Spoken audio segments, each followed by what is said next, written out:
This is the GRILLS wood pellet grill smoker, model 7002C, and I've been cooking on it for 8 months. I wanted something I could trust for long cooks without babysitting, and this one has lived on my patio through hot weekends, chilly evenings, and plenty of family meals. I bought it for the promise of set it and forget it, and it mostly delivers on that idea with very little drama. Assembly was straightforward. I put the cart together solo, then got a hand to lift the main barrel onto the legs. It took about an hour and a bit. The instructions were clear enough, and I appreciated that nothing felt flimsy once it was tightened down. I did the burn-in at high heat to cook off any oils, then lightly oiled the grates. After that, I loaded the hopper, primed the auger, and got to cooking. Key features that matter in daily use are the PID 2.1 controller, the large 697 square inch cooking area, and the big 28-pound hopper. The PID controller is basically a smart thermostat that watches the internal temperature and tweaks the pellet feed and fan speed to hold your set number. In plain terms, I turn the dial to 250 degrees Fahrenheit, and it sits there, usually within a handful of degrees. The big hopper means I can dump in a full bag and get through an overnight smoke without refilling. The grill weighs around 113 pounds and measures 26 by 48 by 51 inches, but it rolls better than you'd expect thanks to 2 big wheels and 2 locking casters. The bronze finish looks good, and the powder-coated steel has held up well under the included rain cover. From my experience, the temperature stability is the standout.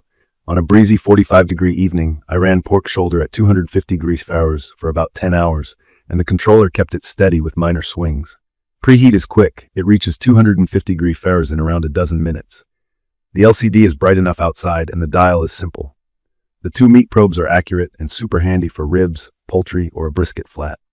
I run one probe in the thickest part of the meat and use the other for a second item or as a spot check.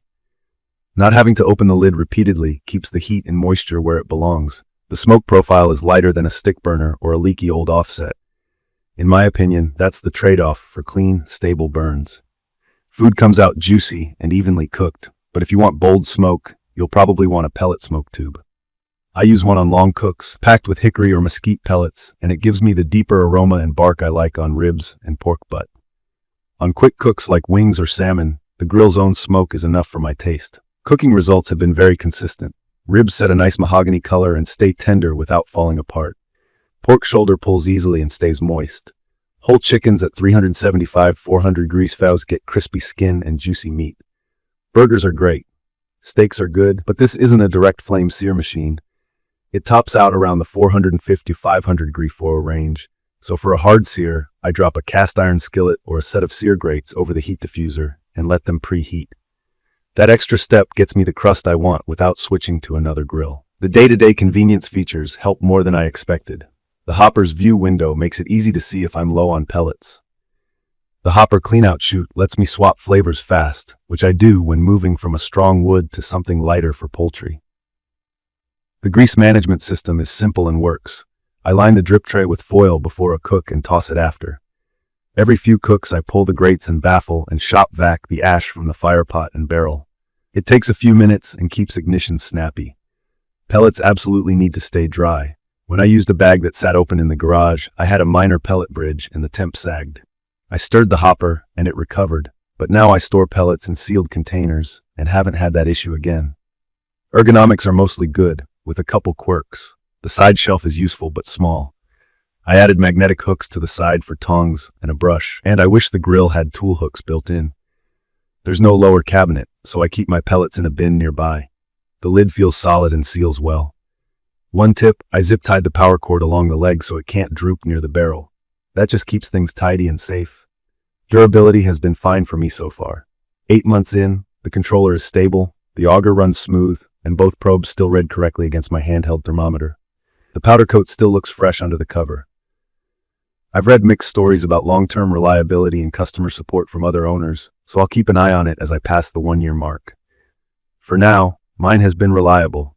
It's perfect for anyone who wants reliable backyard barbecue without mastering airflow and fire management. If you like the idea of loading a hopper, turning a dial, and getting consistent results on ribs, pork shoulder, chicken, and even pizza, this checks those boxes. It cooks like a wood-fired convection oven with a steady personality. I'd recommend this for beginners who want to learn barbecue with less stress, busy home cooks who want to put food on and go do other things, and value-minded buyers who appreciate that it comes with 2 probes and a fitted cover. If your goal is heavy smoke and thick bark with little effort, you'll want the smoke tube add-on or a different style of smoker. If you live for ripping hot, direct flame searing, this isn't that type of grill, though you can get creative with cast iron. In my opinion, the 7002C nails the promise of easy, predictable pellet cooking. The PID controller is the quiet hero, the large hopper reduces refills, and the view window plus cleanout make pellet management painless. The trade-offs are a milder smoke profile by default, limited storage, and a sear that takes a bit of technique. None of those have been deal breakers for me. A few quick notes from my timeline. My first brisket on this held at 250 degrees Fahrenheit for 12 hours and finished with a nice smoke ring after I added the tube. Thanksgiving turkey was a highlight. The skin crisped up and the breast stayed moist. Weeknight cooks like wings at 400 degrees Fahrenheit have been super easy, and I like that I can start from cold and be cooking fast. The grill hasn't missed a beat in light rain with the cover on afterward, and moving it across pavers is simple with the big wheels and the locking casters to park it. In conclusion, the GRILLS Wood Pellet Grill Smoker 7002C has been a steady, user-friendly cooker for me. It's not flashy, but it's consistent, and that matters when you're feeding people. If you're okay with a cleaner smoke style or willing to boost it with a tube, and you want the convenience of a smart controller and a solid package, this is a strong pick. I'd buy it again for the way it simplifies long cooks and lets me focus on the food, not the fire. I will leave detailed information about the GRILLS Wood Pellet Grill Smoker in the comments for your reference. Thank you for watching.